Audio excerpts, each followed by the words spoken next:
have issue number 11. Tim running into Dick and Damian, of course. Should be interesting. And of course, Red Robin issue number 12. Isn't that cover just badass? I mean, damn. Badass. Now, let's start from the beginning, from where battle for the Cave and Cow. After that took place, Tim had a run-in with Dick Grayson in the Batcave, and basically Damian came out with his little Robin suit on, and pretty much insulted Tim to the point where Tim had well, you know, give him a little brotherly love, Batman family style. Give him a little punch to the face, but Damian, he'll be fine from that. This guy's tough. He knows him and Tim really have it out for each other. They're not really the best of friends. I think it would have been better if Dick Grayson had let Tim know that Damian would be taken over as Robin before Damian shouldn't have been around in the Robin suit, for that matter. So I think they could have handled that situation a little better. And then Tim was outraged and yelling out, "He's Tim Wayne." I mean, a lot of people say that was out of character for Tim, but you got to put into the point that look how much the guy's gone through. He lost all of his parents. He lost his father figure, his real father, Jack Drake, of course, and then he lost Connor, Bart. Just so much has been happening in this guy's life, and Robin was like the last thing he had to cling on to. I mean, that was the only thing stable in his life, and when that got taken away from him, I mean, I guess he busted out, and then it gets to the point that he feels Bruce Wayne's alive. He has evidence that Bruce Wayne is alive. So if Bruce is the only thing that he can cling on to, that's probably why he outraged just jumped out and called himself Tim Wayne. So I think that's a pretty reasonable explanation for that. Just when you lose so much and that's all you have to cling on to, I mean, that's got to be just painful. Well, alright, next we'll jump into after Tim has stormed out of the Batcave. He runs into the evidence that Bruce Wayne is alive. Well, we'll get back into that later. Well, basically he takes up the mantle of Red Robin. He starts traveling the world, looking for clues to where Bruce's whereabouts may be. And it's obvious this Tim Drake is really into finding Bruce right now. And of course, he's not the only one looking for Bruce Wayne. Ra's al Ghul, of course. Ra's al Ghul, however you want to pronounce that. One thing leads to another. He ends up teaming with a couple of assassins, Owen, Z, and Prue. They try and help him on his adventure. He finds a Batarang basically at this museum, and then I guess something from that leads him to a cave with the bat symbol caved into the wall. Marked into the wall, and then once he leaves the cave, then they run into this guy in the Widower. This guy's got this corny suit, but he's part of a group called the Council of Spiders, which I was referring to a little bit earlier. They're basically a group who just goes out there and kills assassins. Just fast forward a little bit, Tim ends up teaming with the League of Assassins. Basically gets all of their information about all their whereabouts, all of their locations, and the Council of Spider attacks. Tim Drake defeats the Council of Spiders and basically explodes all of Ra's operations. Of course, Ra's al Ghul isn't too happy about this.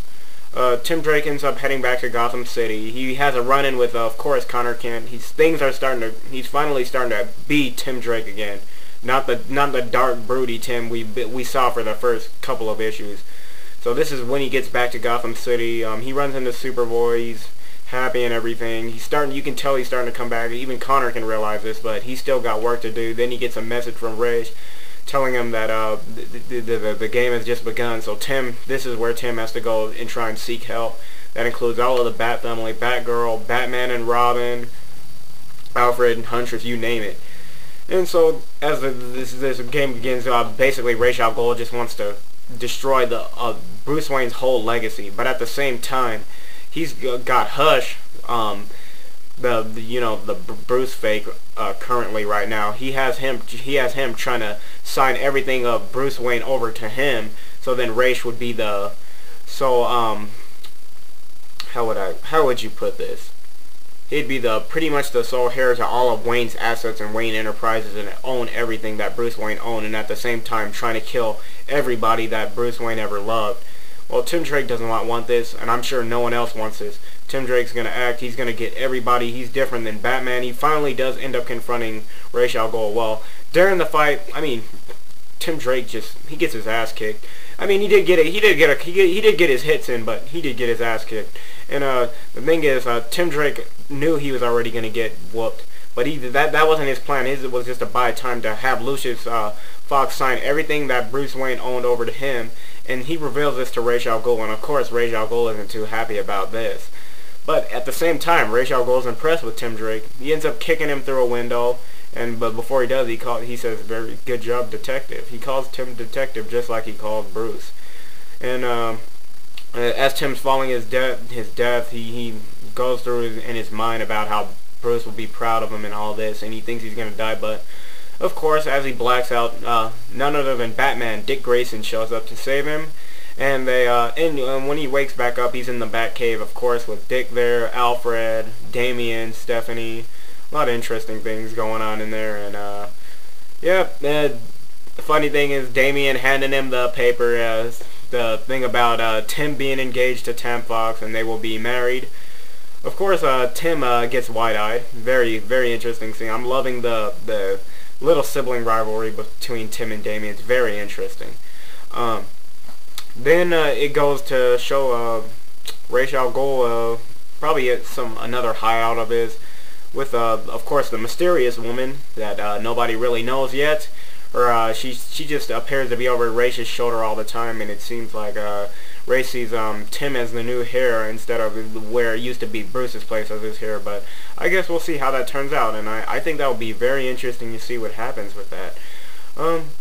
So how do I feel about after reading these first 12 issues? I will have to say Chris Yost did a very great job on Red Robin, and I'm looking very forward to seeing what Fabian does, because I know he knows the Tim Drake character very well. So I'm very happy with the Red Robin direction, and I'm loving the dynamic between Damian and Dick as Batman and Robin as well.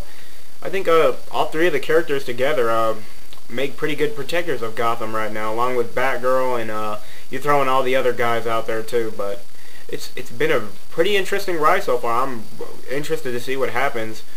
As far as what do I think is going to happen when Bruce returns, I don't think Tim will go back to being Robin. I think he will remain Red Robin, because after reading issue 12 of Red Robin, it seems like Tim feels he's his own man, just like Dick Grayson did as Nightwing.